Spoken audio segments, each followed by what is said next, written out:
আপনাদের বাথরুমের টাইলস কিংবা মার্বেল পাথর কি এরকম নোংরা হয়ে গেছে, আয়রনের দাগে ভরে গেছে? তাহলে বন্ধুরা অবশ্যই ভিডিওটি শেষ পর্যন্ত দেখতে থাকুন।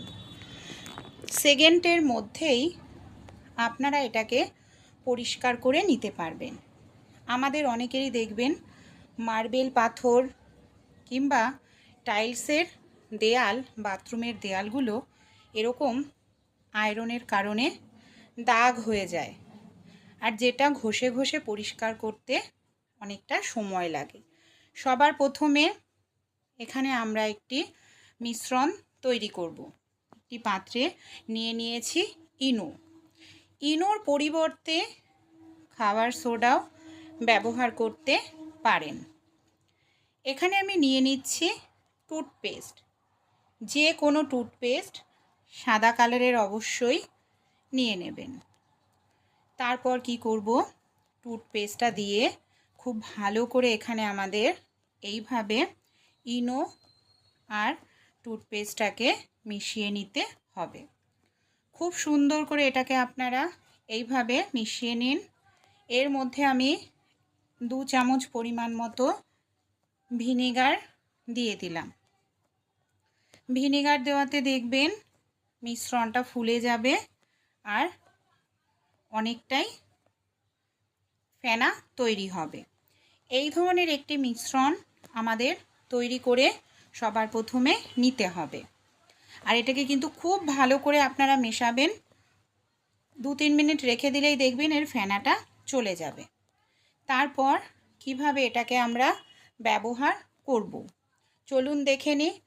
আরও বেশি পরিমাণে তৈরি করে পুরো বাথরুমের সব দেয়াল মেঝে পরিষ্কার করে নিতে পারেন।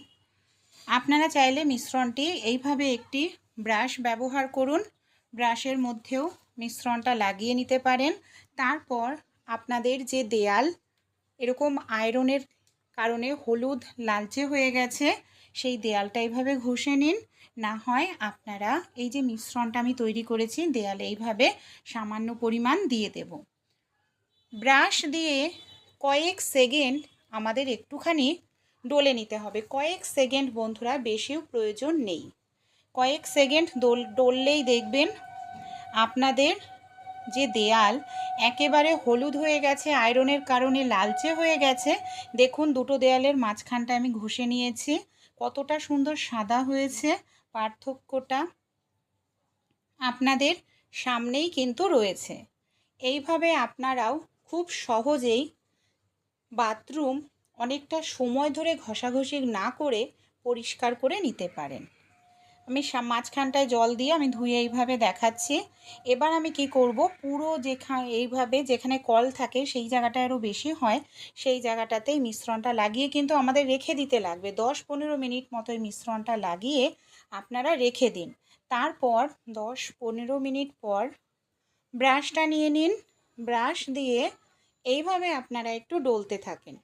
এইভাবে একটু ব্রাশ দিয়ে ডলতে থাকলে দেখবেন কত সহজেই আপনারা দেয়ালটাকে, এই যে আয়রন বা লালচে দাগ, এগুলোকে পরিষ্কার করে নিতে পারবেন।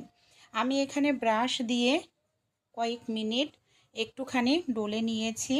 এবার আমি জল দিয়ে আপনাদের ধুয়ে দেখাচ্ছি। দেখুন কতটা সুন্দর পরিষ্কার হয়েছে। আগে কীরকম লালচে দাগের কারণে ভরে গেছিল, সেটা কিন্তু এখন আর নেই। তাই এই ছোট্ট আইডিয়াটি অবশ্যই আপনারাও অ্যাপ্লাই করবেন। খাটনিটা কম হবে, আপনাদের বাথরুমটাও খুব সুন্দর পরিষ্কার হয়ে যাবে।